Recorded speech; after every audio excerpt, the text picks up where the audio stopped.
स्वराज्याची प्रतिज्ञा एका शपथेनं कसे अख्खं साम्राज्य घडवलं, चला बघूया.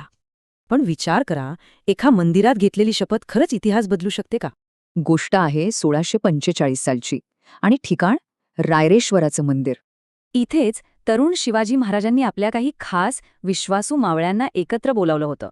परकीय राजवटीला सगळेच कंटाळले होते, तेव्हा शिवाजी महाराजांनी एक धाडसी विचार पुढे ठेवला. ते म्हणाले, हे राज्य व्हावे ही तो श्रींची इच्छा.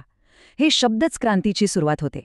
आणि मग मंदिरात सगळ्यांनी मिळून एकच शपथ घेतली, स्वराज्याची शपथ.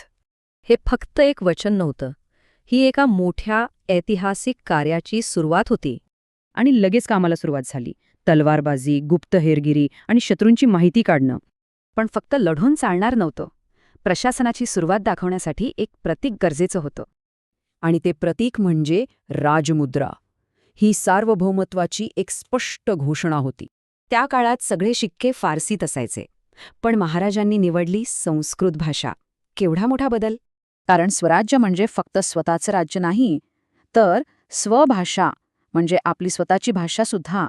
या मुद्रेवरचा संदेशच स्वराज्याचं ध्येय सांगतो की ही मुद्रा चंद्रकलेप्रमाणे वाढत जाईल आणि लोककल्याण करेल.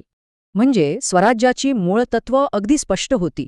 स्वराज्य, स्वभाषा, स्वधर्म आणि लोककल्याण. तर अशी होती एका गुप्त शपथेची गोष्ट, जिने एका नव्या शासनाचा आणि विचारांचा पाया घातला. यावरून एक प्रश्न पडतो. आज आपण आपली मूल्ये जपण्यासाठी कोणती प्रतीकं वापरतो?